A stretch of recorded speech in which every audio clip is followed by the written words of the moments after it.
లేవన్న నిర్మాతల మండలి.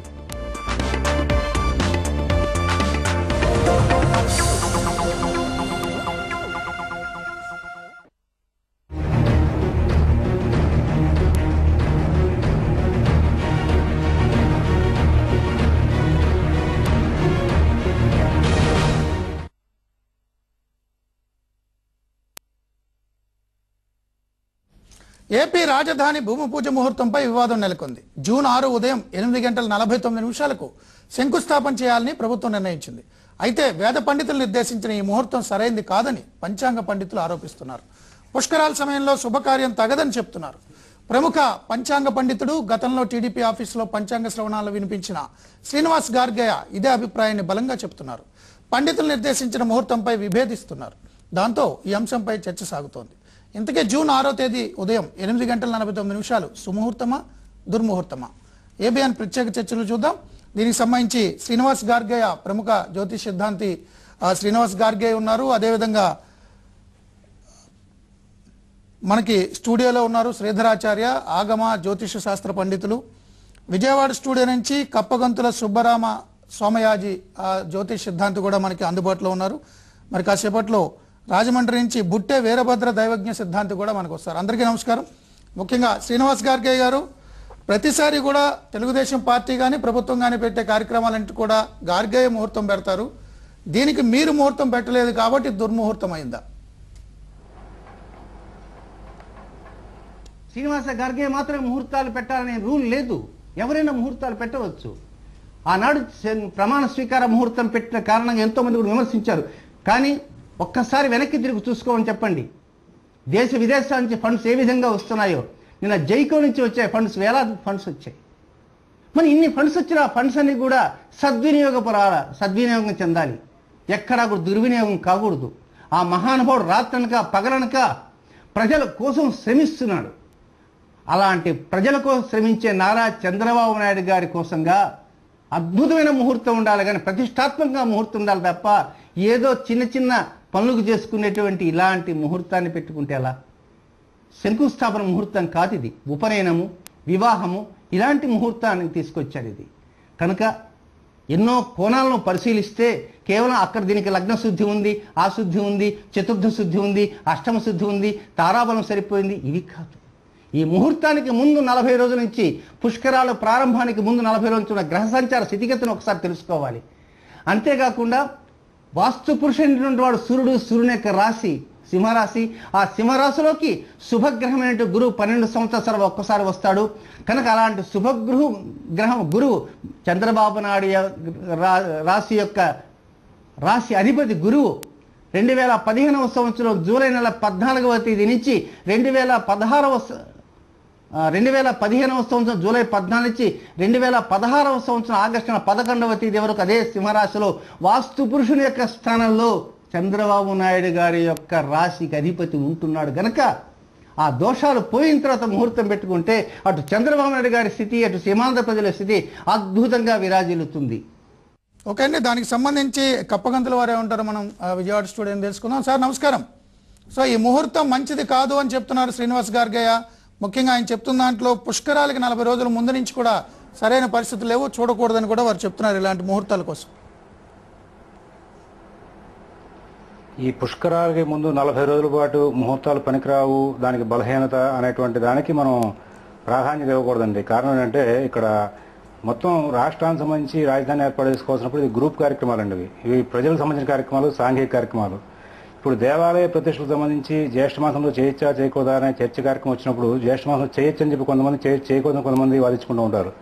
ఇది సాంఘిక కార్యక్రమం కాబట్టి దేవాలయం. అలాగే రాజధాని నిర్మాణం అనేది సాంఘిక కార్యక్రమం. ఇక్కడ ఇప్పుడు కనుక నిర్ణయం చేయకపోతే 2016లో అక్టోబర్ వరకు కూడా ఉన్నటువంటి ముహూర్తాల్లో ఇంతకన్నా మంచి గ్రహబలంతో కూడుకున్న ముహూర్తాన్ని ఎవరు కూడా నిర్ణయం చేయాలి. ఇక్కడ చర్చ చేయాల్సిన విషయం, చాలా ప్రధానమైన విషయం ఒకటి ఉందండి.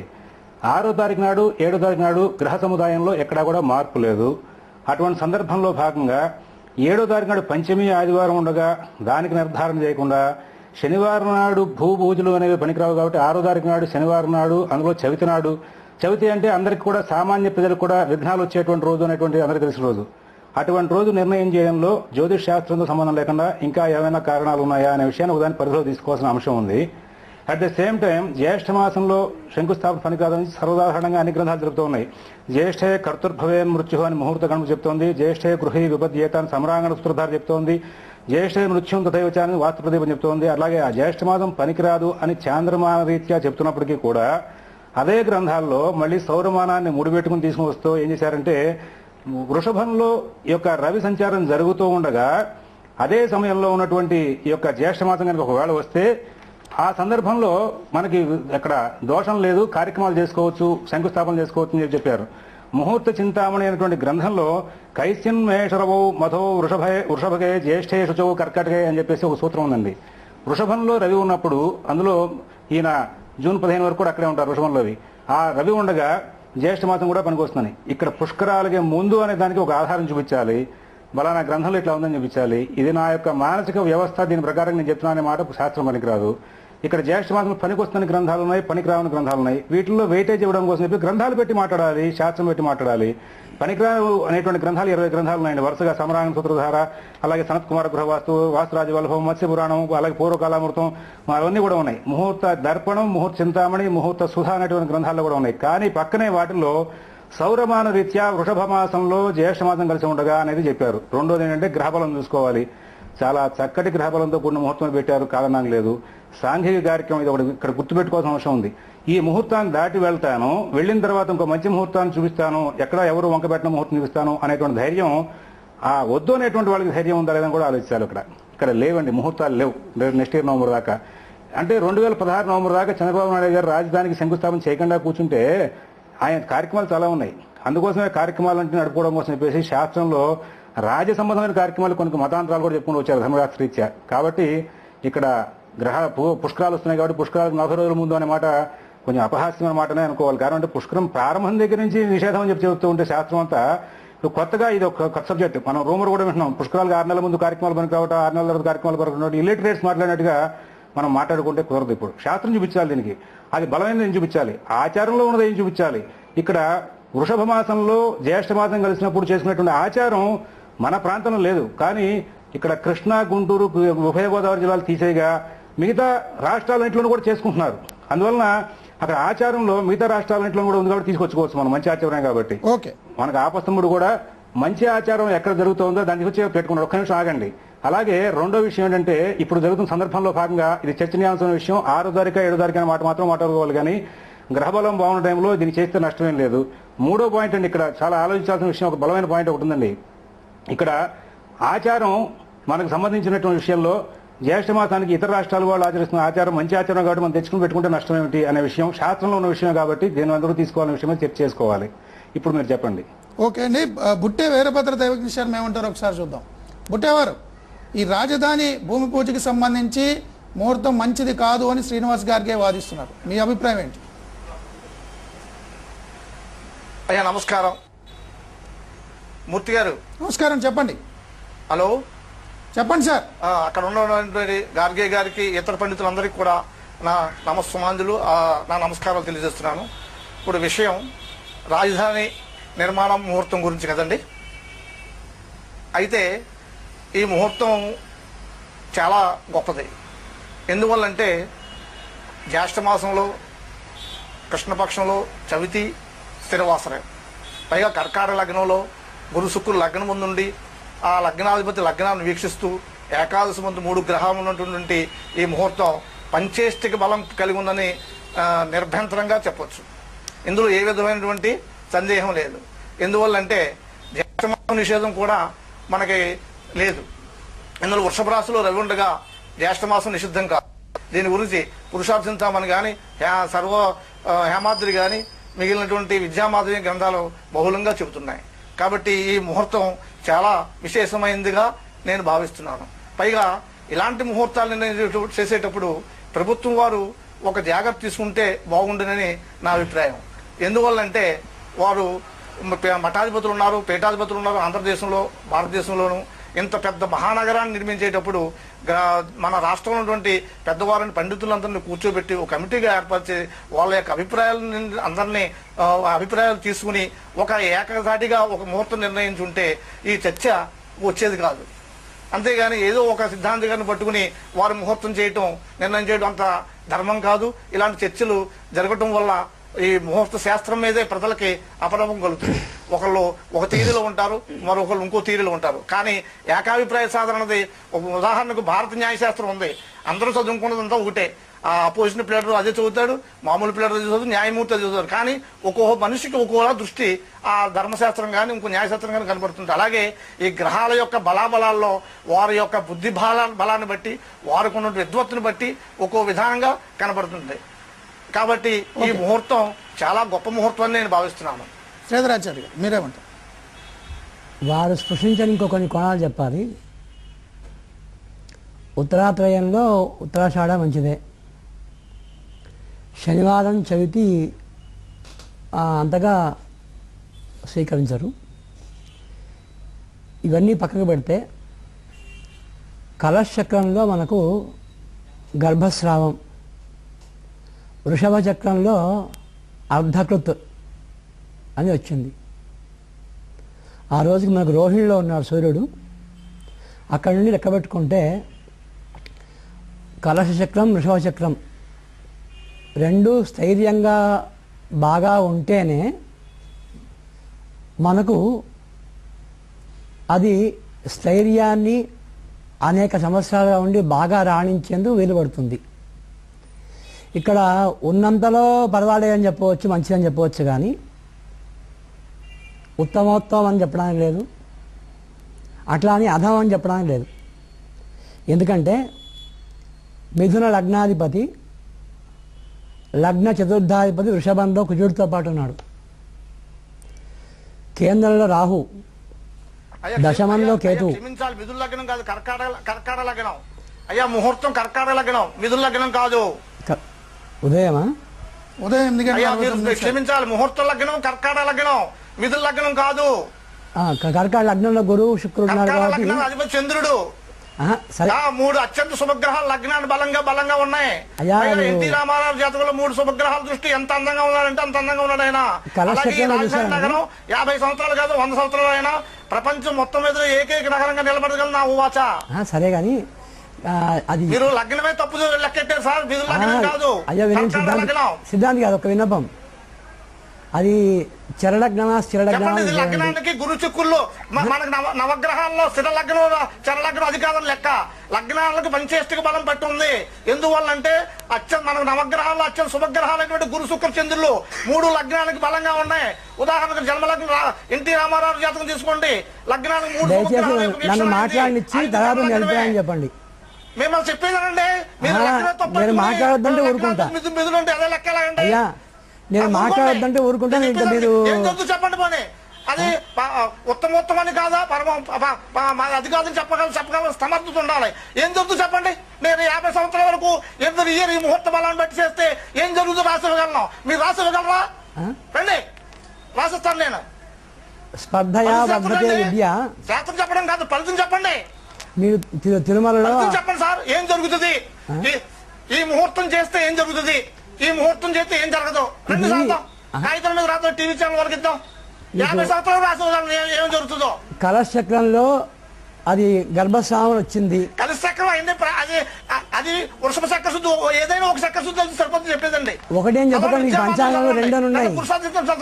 పంచాంగంలో 2 ఉన్నాయి. ఏదో ఒక చక్రం అవుతుంది సరిపోతుంది, ఏదో ఒక చక్రం. ఇప్పుడు ఇలాంటి అయ్యా ఇలాంటి సరిపోతే అని చెప్పి మోడీకి భరణి నక్షత్రంలో ప్రమాణ స్వీకారం చేయించారు. ఏడాది నుంచి దేశంలో ఏం వెలగబెడుతుందో మీ అంతా చెప్పండి. ఇప్పుడు మమ్మల్ని మాట్లాడకుండా నేనే చెప్తానని చెప్పండి. గతంలో మొన్న హైదరాబాద్లో శ్రీయాగం మీరు మిథున లగ్నం అంటారా?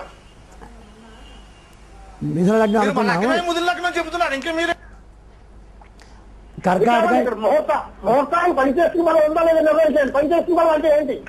కర్కాటకానికి మొదలు నాకు చెప్పండి, శంకుస్థాపన చరలగ్నం అయ్యానా స్థిరలగ్నం అయ్యా చెప్పండి.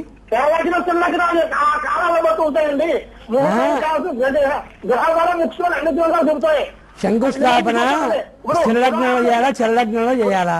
ఉదాహరణకి ఒక బ్రాహ్మణుడు ఉపనయనం చేసుకున్నాడు, గర్భాసం చెప్తారు. ఎంతమంది గర్భాసం చేసుకుంటారండి? ఇప్పుడు అది మీరు విషయ సంగతి పేటిక అధిక లేకుండా మాట్లాడకండి దయచేసి. కొన్ని నిర్ణయాలు కొన్ని శాస్త్రం అయితే మధ్యస్థంగా కప్పులంతా వారు ఏమంటారు చూద్దాం. మీరేమంటారండి సోమయాజి గారు? అది కుజహోర ఉంది బాబు, కుజహోర ఉంది, కుజహోర. ఆయన ఆచార్య సోమయాజి గారు వాళ్ళిద్దరిని ఒకసారి కథ ఆగమంటే చెప్తారండి. ఒక్క నిమిషం చెప్పండి. వాళ్ళిద్దరు ఒకసారి అయితే నేను మాట్లాడతానండి. ఇప్పుడు శ్రీరాచార్యులు వారు పొరపాటున మిథున లగ్నం అని చెప్పి దాని గ్రహ సంపుటి గురించి మాట్లాడారు. కలశచక్రం వృషభ చక్రం గురించి మాట్లాడుకుంటూ వస్తున్నారు. ఇక్కడ శాస్త్రంలో జ్యోతిర్నిబంధనలో ఒక రకంగాను, అలాగే వశిష్ఠ సంహితలో ఒక రకంగాను, అలాగే ఈ వృషభ కలశ చక్రాల విషయంలో పాఠాంతరాలు ఉన్నాయి. త్రివేదాబ్ధిత్రిభే అని చెప్పేసి ఒక సూత్రం ఉందండి జ్యోతిర్నిబంధనలో. అందులో దాని ప్రకారంగా ఇది లక్ష్మీప్రదం అని చెప్పి ఉంది జ్యోతిర్నిబంధనలో ఉన్నటువంటి కలశ చక్రం ప్రకారంగా. ఈ వృషభ చక్రం కలశ చక్రం తీసుకుని దాని ప్రకారంగా నేను ముహూర్తానికి సంబంధించిన మాట మాట్లాడతాను అని శ్రీరాచార్యులు వారు అంటే, ఫస్ట్ ఆయన అనేక గ్రంథాల్లో అనేక రకాలుగా ఉన్నటువంటి ఈ యొక్క వృషభ చక్రం కలశ చక్రంలో పాఠాంతరాలు ఉన్నాయి కాబట్టి దానికి ప్రాథమిక వెయిటేజ్ లేదు. అంటే బుట్టేవారు ఇప్పుడు వ్యతిరేకిస్తున్నారు సరే, అది దానికి నేను ఓటు వేస్తా, బుట్టేవారిని సమర్థిస్తా. ఇక్కడ కారణం ఏంటంటే ఆ వృషభ చక్రానికి కలశ చక్రానికి ప్రథమతః ప్రాధాన్యత లేదు అనేటువంటి అంశం మనకు బహుగ్రంథాల యొక్క విశ్లేషణలో తెలుస్తుంది. దీనికి సంబంధించి మీకు కావాలంటే ముహూర్త సుధాన్ని నేను రాసిన గ్రంథంలో రాసే దానికి సంబంధించి విశేషాలు ఉన్నాయి. ఇక్కడ వృషభ చక్రానికి కలశ చక్రానికి పాఠాంతరాలు ఉన్నాయి. ఒకవేళ ఈ చక్రాలే ప్రాధాన్యం తీసుకోవాలి అంటే ఉపనయన చక్రం ఉంది, వివాహ చక్రం ఉంది, అలాగే యాత్రా చక్రం ఉంది. అవన్నీ తీసుకోకుండా నీకు ఇష్టమైంది కాబట్టి ఇక్కడ శంకుస్థానం ఒకదానికే నేను కలశ చక్రం తీసుకుంటాను, దాని గురించి మాట్లాడతాను అంటే అది కొంచెం చిన్నపిల్లవాడి మాట్లాడిన మాట తిరిగా ఉంటుంది. ఒకటి. రెండోది ఏంటంటే ఇక్కడ మనకు కావాల్సింది ఏంటంటే ఇక్కడ గ్రహబలం బాగుందా లేదా అనే ప్రధాన అంశం చూడాలి. బాగుంది. ఈ గ్రహబలంతో కూడుకున్నటువంటి మాసానికి నిషేధం ఉందా లేదా అంటే నిషేధం, గ్రాహ్యం రెండు పాఠాంతరాలు మీకు కింద చెప్పాను నేను. అలాగే తిథివారాల్లో అక్కడ చవితి శనివారానికి పంచమి ఆధారానికి బలం చూడాలి. ఇక్కడ అవసరం ఇంకోటి ఉంది. ఇక్కడ ప్రధానమైన అవసరం రాజధాని నిర్మాణం చేసుకోవాలి. ఇంట్లో అద్దెకున్నవాడు ఇల్లు ఖాళీ చేయాలి అబ్బాయి అంటున్నాడు. ఆ ఇల్లు కట్టుకోవాల్సిన అవసరం మనకు ఉంది కాబట్టి తొందరగా ఏర్పాటు చేసుకోవాల్సిన అవసరం ఉంది. ఇందులో 2016 నవంబర్ వరకు ఛాలెంజ్ చేసి ముహూర్తం బలంగా లేదు అన్నటువంటి వాళ్ళందరూ కూడా 2016 నవంబర్ లోపుగా ముహూర్తం చేయగలరా లేదా? ఇందాక మీరు ఒక మాట వీళ్ళందరూ మాట్లాడినట్లు ఒకటి గమనించారు లేదో, ఇట్లాంటి విషయాలు వచ్చినప్పుడు పెద్దలు, గురువులు, పూజ్యులు, స్వామీజీలు, యతీశ్వరులను కూర్చోబెట్టుకుని పూర్వం అందరూ కూడా ఏం చేసేవారంటే మనం రామాయణం పరిశీలించినా కానీ ప్రజాస్వామ్యబద్ధంగా అందరూ కూడా గురువుల్ని ప్రజల్ని కూర్చోబెట్టి నిర్ణయాలు చేసినట్టుగా ఉన్నాయి. చక్కగా యతీశ్వరులు మనకి పీఠాధిపతులు చాలా మంది ఉన్నారు. వాళ్ళందరినీ కూర్చోబెట్టి వాళ్ళ సమక్షంలో పండితులను కూర్చోబెట్టి ఒరే అబ్బాయి మీరు అందరూ కలిసి ఒక నిర్ణయానికి రండి, ఒక తాటి మీద రండి, ఈ జ్యేష్ఠమాసం చేయనా వద్దా అంటే గొడవ తీరిపోయేది. ఆ మాటకే నేను ఓటేస్తా. ఇక్కడ బలమైన ముహూర్తమే. గ్రహబలం బాగుంది. వృషభ చక్రాలు లేవు, కలశ చక్రాలు తీసి తొంగలో తొక్కేయాల్సిందే. ఇంకా గ్రహబలం బాగుండగా రెండోది అక్కడ తిథివార నక్షత్రాల దగ్గర తేడాల్సింది కాబట్టి శనివారమా ఆదివారమా అనేటువంటి విషయాన్ని మాత్రం మీరు తెలుసుకోవాల్సిన అంశం ఉంది. జ్యేష్ఠ మాసానికి నిషేధం ఉన్న గ్రంథాలు 20 గ్రంథాలు ఉన్నాయి. అలాగే గ్రాహ్యాన్ని ఇచ్చినటువంటి సౌరమానం ప్రకారంగా ఉన్న మనకు గ్రంథాలు ఉన్నాయి. ఈ సౌరమానం ప్రకారంగా మన ఆంధ్రలో 4 రాష్ట్రాలు మినహా మిగతా అందరూ ఆచరిస్తున్నారు కాబట్టి ఇక్కడ పుష్కరాలని మాట ఉంది సరా. పుష్కరాలు గోదావరిలో కదా, శంకుస్థానం కృష్ణలో కదా. కృష్ణా తీరంలో చేసినటువంటి దానికి గోదావరి పుష్కరాల సంబంధం ఇప్పుడు ఎందుకు? వచ్చే సంవత్సరం చూసుకుందాం మన కృష్ణా పుష్కరాల సంబంధం. కాబట్టి ఇప్పుడు శంకుస్థాపన చేయొచ్చు. దానికి కూడా ఆన్సర్ వచ్చేసింది. కాబట్టి మనకు కావాల్సిందల్లా ఏంటంటే గ్రహబలంతో కూడుకున్న ఈ గ్రహ ముహూర్తానికి శనివారం చేద్దామా ఆదివారం చేద్దాం అనే మాటని అక్కడ కూర్చుని వాళ్ళు నిర్ణయం చేసినా అయిపోతుంది. మన మాటలు ఇంతకీ పై వాళ్ళు ఓకే సార్, మనం చిన్న బ్రేక్ తీసుకుందాం. బ్రేక్ తర్వాత డిస్కషన్ కంటిన్యూ చేద్దాం. Keep watching ఏబైనా Andhra Jyothi. Paragon Office Chappal, tough and stylish. Paragon Solia. ఎవరు చూసినా చూస్తూనే ఉండిపోతారు. శ్రీరామ సీడ్స్ వాడితే ఎకరాకు ఎనలేని దిగుబడి. Srirama seeds, Chandini, Srirama seeds, Jeet, Srirama seeds, పత్తి రైతుకు శ్రీరామ రక్ష. పారాగన్ స్కూల్ షూస్ అన్ని ప్రీమియం రీటైల్ షాప్స్ లోనూ లభిస్తాయి.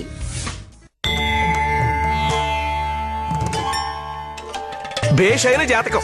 2 ఎకరాలతో ప్రారంభమైన మీ వ్యవసాయం 100 ఎకరాల దాకా పెరిగింది, ఇంకా పెరుగుతుంది. నిజమే. ఈ సంవత్సరం అమ్మాయి పెళ్లి చేస్తున్నారు, అబ్బాయిని మెడిసిన్ లో జాయిన్ చేస్తున్నారు. గురుగారు మీరు సూపర్ అండి. అసలు అవన్నీ అంత కరెక్ట్ గా ఎలా చెప్పగలిగారు? ఒరే బడుద్దాయ్, ముందు తెలుసుకో. జాదూ పత్తి విత్తనాలు వాడే ఏ రైతులైనా ఇంతే ఐశ్వర్యవంతంగా ఉంటుంది. అది ప్రకృతి ధర్మం. ఎల్లవేళలా జాదూ పత్తి విత్తనాలనే వాడండి. అడుగు పెట్టడానికి ఇన్విటేషన్ అవసరం లేదురా, ఇన్ఫర్మేషన్ ఉంటే చాలు.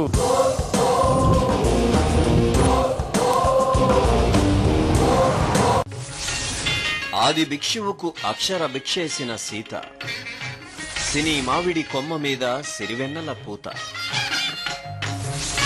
విధాత తలుపును పట్టిన రాత, భావితరాల తలుపు తట్టేడి గీత, సాహితీమూర్తి షష్ఠి పూర్తి. సాయంత్రం 7:30 మీ ABN లో.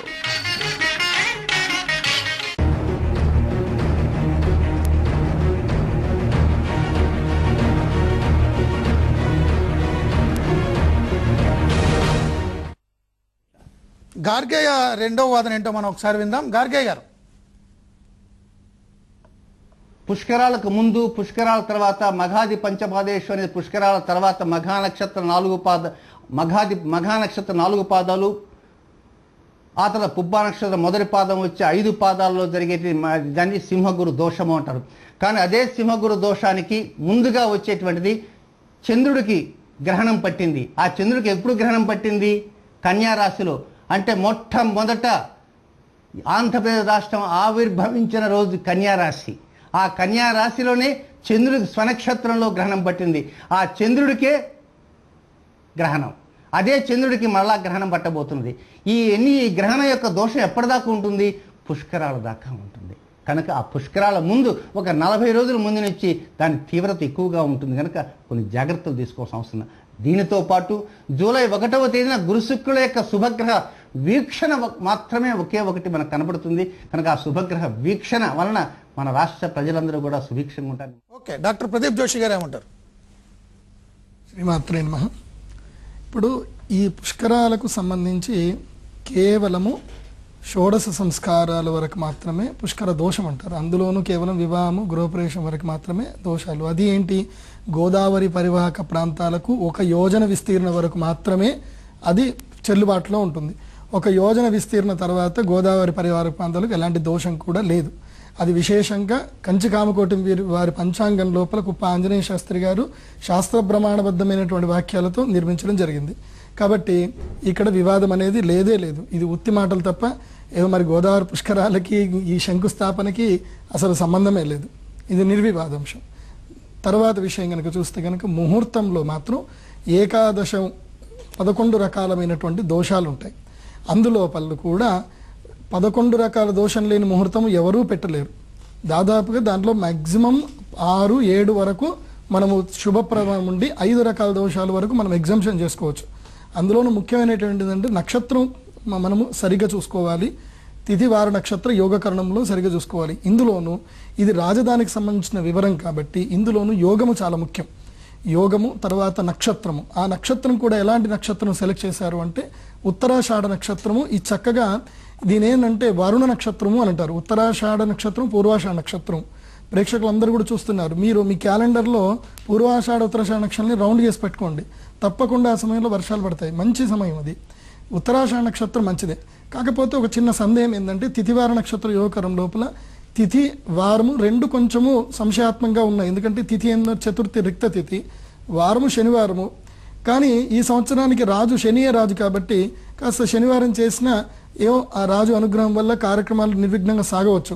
కాబట్టి ఈ ముహూర్తం లోపల పెద్దగా ఇది నష్టపరుస్తుందని చెప్పుకోవడానికి అయితే దోషాలు లేవు. కానీ ఏకాదశ దోషంలో మాత్రం కొన్ని దోషాలు ఉంటాయి. వాటిని ఎవరు కూడా ఎగ్జంప్షన్ చేయలేరు. శ్రీధరాచార్య గారు, ఇందాక నేను లేవనెత్తిన అంశాన్ని నాకేమీ రాదని పిల్లవాడిగా కొట్టేస్తున్నారు.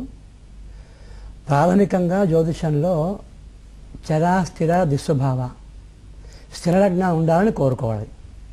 రెండవది కలశచక్రం, ఋషభచక్రం కూడా తుంగలో దొక్కమన్నారు. తుంగలో దొక్కాలని పంచాంగాలు తీసి తుంగలో దొక్కాల్సి వస్తుంది. అట్లా అంటే ఇక్కడ జరగవలసింది ఏంటంటే ఆపత్కాలే నాస్తి మర్యాద.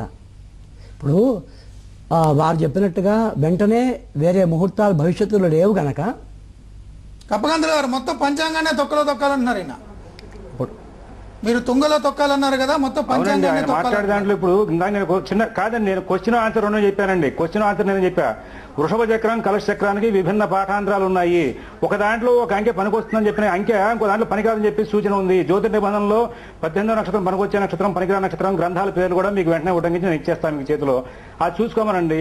మరి అలా పాఠాంతరాలు ఉన్నటువంటి కలశ చక్రాన్ని, వృషభ చక్రాన్ని పరిధిలో తీసుకోవాల్సిన అవసరం ఏముంది? పైగా రెండోది, ఇక్కడ మా తప్పితే ఇతర రాష్ట్రాలు ఎక్కడ కూడా ఈ వృషభ చక్రం, కలశ చక్రం వాడరండి. మూడో విషయం, ప్రధానమైన అంశం ఏంటంటే ఇక్కడ ఇప్పుడు ఇందాక గార్గే గారు పుష్కరాల ముందు అన్నారు, దాని జోషి గారు సమర్థిస్తారు. ఇక్కడ గోదావరి పుష్కరాలు పట్టించుకోకలేదన్నారు. ఈ అసందర్భమైనటువంటి చర్చలు తీసుకెళ్తాం. ఇక్కడ అసందర్భమైన సందర్భంలో ఊహలు తీసుకొస్తున్నాం. ప్రోక్తమైన శాస్త్రాన్ని తీసుకొచ్చి చర్చ చేసుకోవాలి. తుంగలో తొక్కడం అంటే తుంగలో తొక్కడం అంటే పంచాంగాన్ని నేను కాన్సెప్ట్ లేని దాని కాన్సెప్ట్ ని పక్కన పెట్టమన్నానండి. కాన్సెప్ట్ లో పాఠాంశాలను కాన్సెప్ట్ ని మీరు గ్రాహ్యం అంటున్నారు. మీరు వృషభ చక్రాన్ని కలశ చక్రాన్ని చూసినట్టయితే ఆ వృషభ చక్రం కలశ చక్రం సవిస్తరంగా చెప్పినటువంటి పూర్వకాల మొత్తంలో ఇంకా చక్రాలు చెప్పి ఉన్నాయి. ప్రతి ముహూర్తానికి మీరు ఆ కార్యక్రమాలు ఎందుకు తీసుకోవట్లేదు? ఆ కార్యక్రమాలు చక్రాలు తీసుకోవట్లేదు. బుట్టే సిద్ధాంతి గారు చెప్పండి. సో బుట్టే సిద్ధాంతి గారు మీరు చర్చ ఫాలో అయ్యారా? హలో బుట్టే సిద్ధాంతి గారు చెప్పండి ఫాలో అవుతున్నాను చెప్పండి. అదే శ్రీధరాచార్య గారు అభ్యంతరం వ్యక్తం చేస్తున్నారు. అభ్యంతరం కాదు, ఉన్నంతలో వాళ్ళకి వేరే ముహూర్తాలు లేవు కనుక ఉన్నంతలో ఇది మీరు స్థిర లగ్నమా ఉంటే బాగుండేది అని. ఇప్పుడు వాస్తవంగా చెప్పాలి అంటే స్వామి మా విజ్ఞాపన ఏమిటంటే ఉన్నంతలో ఇప్పుడు స్థిర లగ్నమా చర లగ్నం ఇంపార్టెంట్ కాదండి. గ్రహస్థితులు అనుకూలంగా ఉన్నాయో లేదో చెప్పవలసింది ధర్మం ఉంది. అయితే ఇటువంటి గ్రహస్థితి మళ్ళా సంబంధించడం చాలా కష్టం. అంటే గురుడు శుక్రుడు చంద్రుడు 3 శుభగ్రహాలు. మన 9 గ్రహాల్లో బలమైన గ్రహాలు ఏమని చెప్తారు అందరూ? గురు శుక్ర చంద్రులు. ఆ గురు శుక్ర చంద్రులు ముగ్గురు కూడా లగ్నానికి అత్యంత శుభప్రదులై అత్యంత బలంగా ఉన్నారు. పైగా ఏకాదశి మంది 3 గ్రహాలు ఉన్నాయి. పైగా ఉత్తరాషాఢ నక్షత్రంలో రవిదశతో ప్రారంభమవుతుంది ముహూర్తం. రవిదశ తర్వాత చంద్రదశ యోగకారకుడు, కుజదశ యోగకారకం, రాహుదశ యోగం, తృతీయ రాహు అత్యంత బలవంతుడు. తర్వాత గురుమహాస అద్భుతంగా ఉంటుంది, శనిదశ అద్భుతంగా ఉంటుంది. పంచమందు శని ఉన్నాడు, అలా సప్తమాష్టమాధిపతి. అవన్నీ గ్రహాల యొక్క స్థితిని ఎరుక్కుండగా ఏదో చవితిని చరలగ్నం అని ఆ నిబంధనల కంటే గ్రహబలం చాలా ముఖ్యమైంది ముహూర్తానికి. ఈ చరలగ్నమా స్థిరలగ్నమా ఇది ద్వితీయం. 2వ శ్రేణి కొంత వస్తాయి. ఏదో మంచి స్థిరలగ్నం పెడతాం, అష్టమంది గురువు ఉంటాడు, ముహూర్తం నిర్ణయించగలమా? అది బలమైంది అవుద్దా చెప్పండి. దీనికి రాజధాని నిర్మాణానికి కావాల్సినటువంటి గొప్పమైన ముహూర్తం ఇదే. అయితే ప్రభుత్వం వారు ఏ నిర్ణయం చేశారంటే ఒక స్వామి స్వరూపానంద సరస్వతి గారు కానీ కంచిపేటాధిపతి కానీ శృంగేరి వారిని అందరినీ కూర్చోబెట్టి మా పంచాంగత్తల్ని ముహూర్తం నిర్ణయం చేసేటువంటి మహాపండితులు అందరినీ కూర్చోబెట్టి నిర్ణయం చేసుంటే ఇలాంటి చర్చనీయాంశంగా రాకపోయేదని నా అభిప్రాయం. అంతేగాని ఏకపక్షంగా ఒక నిర్ణయం చేసి వారు ఇలా వదిలితే ఈ చర్చ జరుగుతూ ఉంటాయి. ఒకరికి మంచి ఒకరికి దోషాస్వల్పం గుణాధిక్యం అని న్యాయం అలాగే ఉన్నాయి కనుక ఇప్పుడు వాళ్లకు సద్య వెంటనే వాళ్లకు ముహూర్తం కావాలి, ఉన్నంతలో ఉపలబ్ధి ముహూర్తం అని చెప్పండి. అంతేగాని నాకేమి రాదనకండి. ఇంకోటి కలశచక్రం ఎన్టీఆర్ ఇండియా ఎవరు వాడరు, తెలుగు వాళ్ళు మాట్లాడడం తప్పు. ఈ కలశచక్రాన్ని కాశీలో గయా అయోధ్య మొత్తం యూపీ మొత్తం బీహారు ఉత్తర భారతం మొత్తం సంపూర్ణ భారతం అంతా కూడా కలశచక్రాన్ని పాటిస్తారు. అయ్యా ఒక నిమిషం అండి బుట్టవారు, ఇప్పుడు వృషభ చక్రము కలశ చక్రం అనేది చిన్న స్వామి ఉదాహరణకు ఒక విషయం చెప్తాను. మీరు ఆపకుండా మాట్లాడాలి, ఇంకేం మాట్లాడలేదు. కానీ శక్తి పంచాంగాలు కానీ ఏ పంచాంగాలు కూడా వజ్జీవ రాయనంటారు. మన ఆంధ్రప్రదేశ్లో వజ్జంలో ముహూర్తం పెడితే ఊరుకుంటారా చెప్పండి? అలా వజ్జంలో పాటించరు. వాళ్ళకి వెళ్ళేది ముహూర్త శాస్త్రం అంతా కూడా ప్రాంతీయ తత్వాలతో అనేక ఆచారాలతో ముడిపడి ఉన్న శాస్త్రం ఇది. సిద్ధాంతి గారు ఒకటే విజ్ఞాపన, అయ్యా మాకేమి ఆడుతున్నాను ఒప్పుకుంటాను, కానీ ఉదాహరణ చెప్తాను. అశ్విని పునర్వసు హస్త శ్రవణం వీటికి శివప్రేషం ముహూర్తాలు పెట్టిన పంచాంగాలు పెట్టకూడదు ముహూర్తాలు బద్దకరణంలో వ్యతిపాతంలో వైద్యుతిలో కనుక మాకేమొస్తుందని కాదు స్వామి ఇక్కడ పుట్టేవారు. మా విజ్ఞాపన ప్రశాంతంగా మాట్లాడండి. మా విజ్ఞాపన ఏంటంటే ఇది ఉన్నంతలో ఉపలబ్ధి ముహూర్తం అని చెప్పండి. మళ్ళీ మనకు వచ్చే మాఘమాసం వరకు మంచి ముహూర్తాలు లేవు కనుక ఉన్నంతలో ఉపలబ్ధి ముహూర్తం అని చెప్పండి. కానీ నాకేమొస్తుందంటే ఇప్పుడు స్వామి ఒక విజ్ఞాపన, స్వామి ఒక విజ్ఞాపన, స్వామి ఒకటి అయ్యా పుష్కరాల గురించి మీరు మాట్లాడుతున్నారు. గోదావరి పుష్కరాలు అయితే కృష్ణలో ఏం సంబంధం అన్నారు? దాని గురించి గార్గే వాదన గార్గే గారు చెప్పినటువంటి మాటలు ఏవి కూడా శాస్త్ర ప్రమాణం కానే కావు. ఆయనకి ఒక శాస్త్ర ప్రమాణం చెప్పి మాట్లాడారు. ఇప్పుడు వీళ్ళందరూ మాట్లాడుతున్న కొంచెం వాస్తవాలు ఉన్నాయి, ఎందుకంటే ప్రమాణాలు చెప్తున్నారు వాళ్ళు. సో గోదావరి పుష్కరాలకి కృష్ణకి సంబంధం లేదంట? అసలు లేదండి, అసలు దానికి ముహూర్తంలో అసలు సంబంధమే లేదు. అది సంహిత వారు మీ మాటలకు వారు ఎలా స్పందిస్తారో చూద్దాం. అడ్డమైన క్వశ్చన్స్ చెప్పడానికి ఏమో ఏమన్నా పిచ్చి క్వశ్చన్ గోదావరి పుష్కరాలు కృష్ణకి ఏం సంబంధం అంటే ఆయన ఆగ్రహం వ్యక్తం చేస్తున్నారు. పిచ్చి పిచ్చి దీనిలో ఇంకో విషయం చెప్పాలి. మూర్తి గారు మూర్ఖస్య నాస్త్యౌషధం అంటారు కాబట్టి మనం ఏం చెప్పలేము అక్కడ. ఓకే, గౌరవప్రదంగా చర్చ జరిగింది చివరిలో ఎందుకు కానీ. Okay, thank you very much అండి. అందరూ కూడా చర్చలో పాల్గొన్నారు. Thank you very much. ఇది చర్చ సారాంశం. మరిన్ని తాజా అప్డేట్స్ మళ్ళీ కలుసుకుందాం. Keep watching. ఏమైనా ఆంధ్రజ్యోతి రిపోర్ట్.